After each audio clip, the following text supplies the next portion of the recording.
Assalamualaikum warahmatullahi wabarakatuh dan salam sejahtera. Hari ini kita akan meneruskan pengajaran dan pembelajaran di rumah berkenaan mata pelajaran Bahasa Melayu, dan hari ini kita akan belajar berkenaan ayat tunggal. Murid boleh bersedia dengan membuka buku teks Bahasa Melayu Jilid 2 muka surat 30. Pada akhir pengajaran dan pembelajaran pada hari ini, murid akan dapat membina ayat tunggal. Yang kedua, murid dapat memahami dan menggunakan ayat mengikut konteks ayat tunggal. Jadi untuk pembelajaran pada hari ini, kita akan belajar kembali apa yang dimaksudkan dengan ayat tunggal. Sekarang murid boleh membuka buku teks muka surat 30. Di dalam buku teks muka surat 30 ini memaparkan beberapa gambar dan petikan berkenaan pelupusan sisa elektronik. Jadi pada hari ini pun kita akan belajar sedikit berkenaan pelupusan sisa elektronik. Jom kita baca sedikit berkenaan petikan yang ada dalam buku teks muka surat 30 ini. Sisa elektronik. Nabila menghadiri program Lestarikan Alam. Dia telah mendengar penerangan tentang sisa elektronik. Kini Nabila sudah faham akan cara pelupusan sisa elektronik. Okey, nanti kita akan membina ayat tunggal berkenaan gambar yang diberikan. Jadi yang ini merupakan penerangan berkenaan gambar pertama. Jadi kita lihat ayat tunggal yang diberikan. Nabila menghadiri program Lestarikan Alam. Ini ialah ayat tunggal dan ini ialah huraianlah berkenaan gambar pertama. Nanti kita akan cuba membina ayat tunggal berkenaan gambar kedua dan gambar ketiga. Jadi sebelum kita belajar berkenaan topik pada hari ini, iaitu ayat tunggal, jom kita belajar sedikit apa yang dimaksudkan dengan sisa elektronik. Sisa elektronik ini merujuk kepada pelupusan komponen dan bahan elektronik yang rosak atau usang. Jadi sisa elektronik ini ialah bahan-bahan buangan daripada bahan elektrik ataupun elektronik. Jom kita tonton sedikit video berkenaan sisa elektronik ataupun e-waste. Hai rakyat Malaysia, nak tahu apa itu e-waste atau buangan elektrik dan elektronik?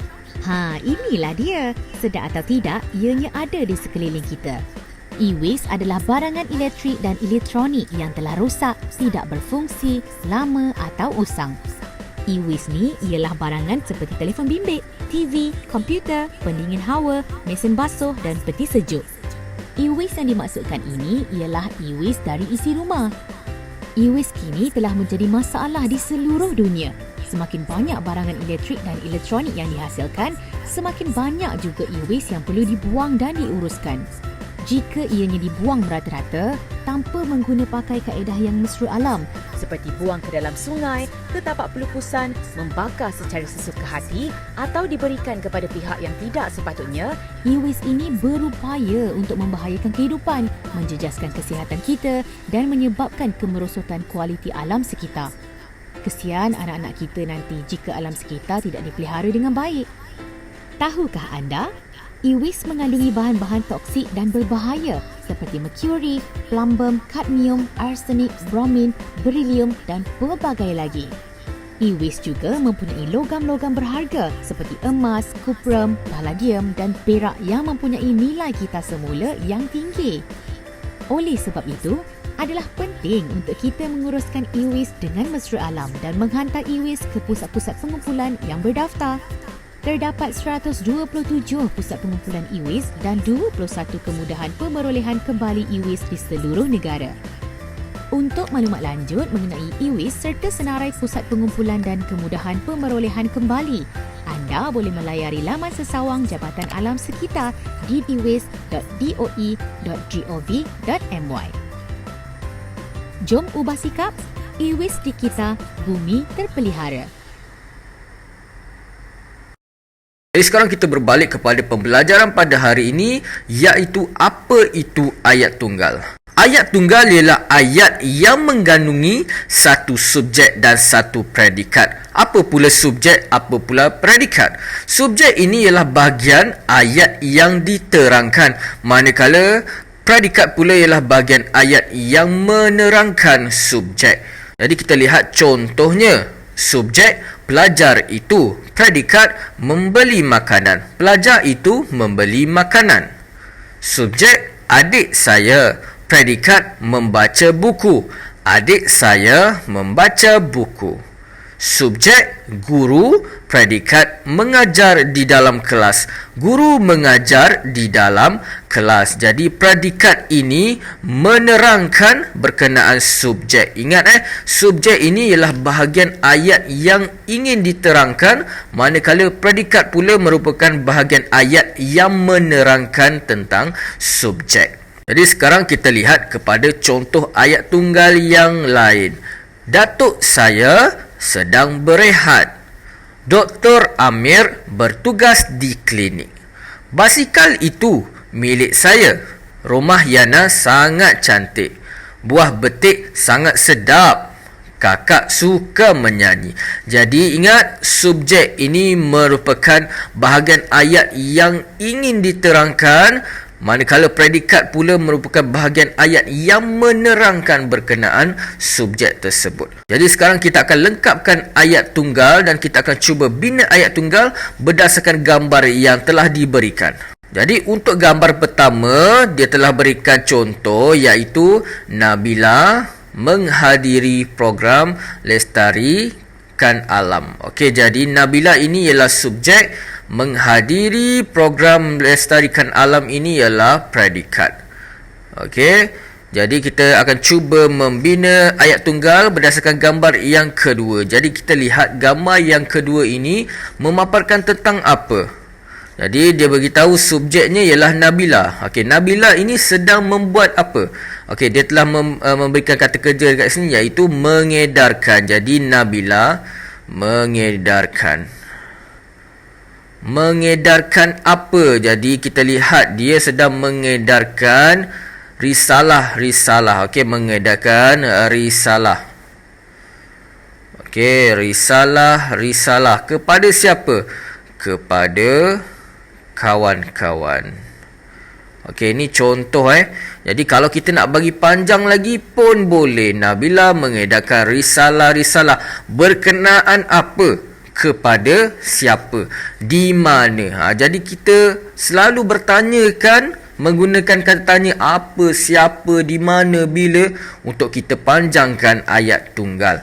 Okey, jadi kita lihat kepada gambar yang kedua. Okey, Fatin. Okey, Fatin antara yang ini dan perempuan inilah. Okey, ini mungkin ibu dia lah.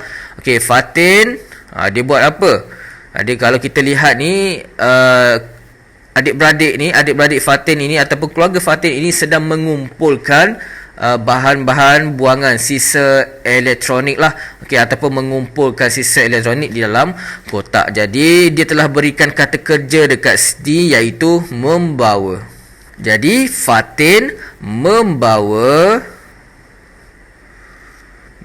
apa? Membawa barang elektronik. Okey, barang-barang elektronik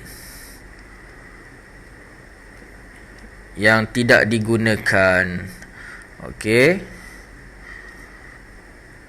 ke dalam kotak.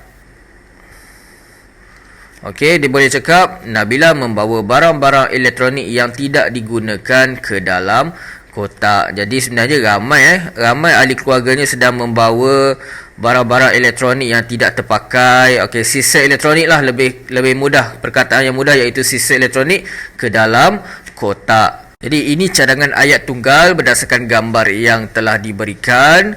Nabila mengedarkan risalah. Okey, ini contoh ayat tunggal yang cikgu berikanlah berdasarkan gambar yang diberikan. Okey, kemudian cikgu huraikan lagi, risalah ini berkenaan pelupusan sisa elektronik. Okey, cikgu panjangkan lagi dan cikgu huraikanlah apa tentang risalah yang diedarkan oleh Nabila ni. Jadi kita lihat kepada gambar yang seterusnya yang berwarna kuning ini ialah ayat tunggal. Fatin membawa kereta mainan yang telah rosak. Semua peralatan elektrik yang tidak berfungsi dikumpulkan di dalam kotak. Jadi cikgu huraikan lagi lah berkenaan ayat tunggal ini. Jadi yang berwarna kuning ini ialah ayat tunggal berkenaan gambar yang telah diberikan. Iaitu yang pertama, Nabila mengedarkan risalah. Fatin membawa kereta mainan yang telah rosak. Jadi kalau murid ada cadangan ayat tunggal yang lebih sesuai, murid boleh cuba cadangkan kepada guru-guru masing-masing. Ini ialah latihan bahasa Melayu pada hari ini. Murid perlu menyiapkan latihan buku aktiviti jilid 2 muka surat 34. Jadi untuk latihan buku aktiviti pada hari ini, murid perlu membina ayat tunggal berdasarkan gambar dan perkataan. Jadi kita perlu membina ayat tunggal yang bersesuaian mengikut gambar dan ayat yang diberikan. Jadi kita lihat kepada gambar yang pertama, menunjukkan situasi seseorang yang sedang mengelap cermin ataupun mencuci cermin. Jadi jom kita baca ayat yang diberikan. Puan Zaliha mencuci cermin dengan apa? Jadi kita akan cuba lengkapkan nanti. Untuk gambar yang kedua, okey, ini Encik Ismail. Encik Ismail ni sedang buat apa? Okey, jadi dia bagi tahu menggunakan semula. Nanti kita akan cuba lengkapkan. Encik Ismail botol plastik. Okey, apa jawapan yang sesuai dekat sini?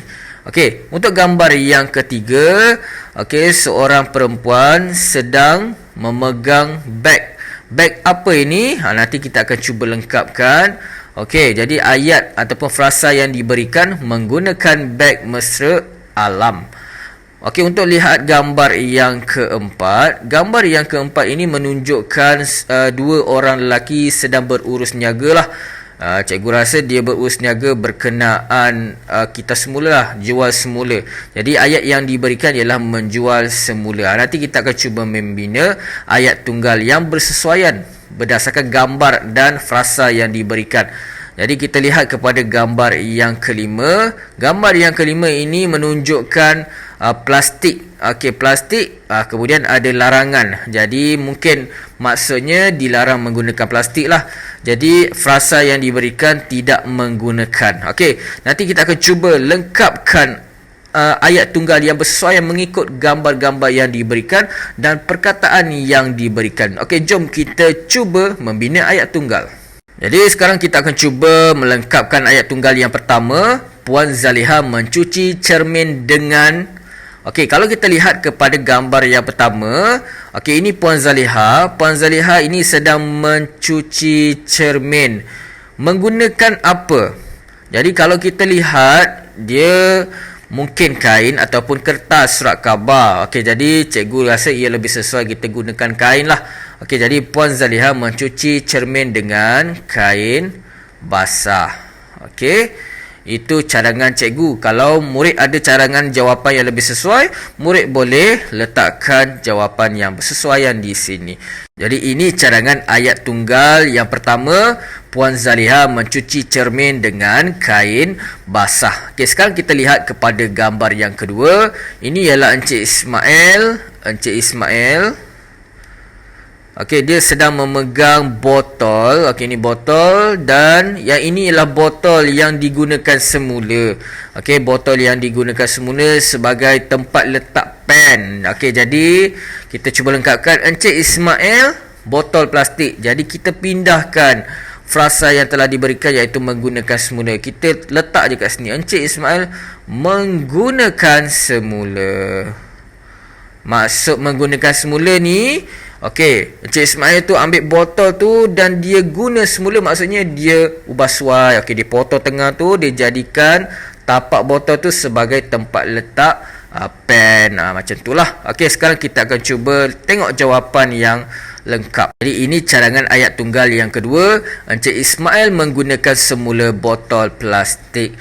Okey, jadi kita lihat kepada gambar yang ketiga menunjukkan seorang perempuan. Jadi kita cuba letakkan nama. Okey, kita gunakan nama yang sama iaitu Puan Zaliha.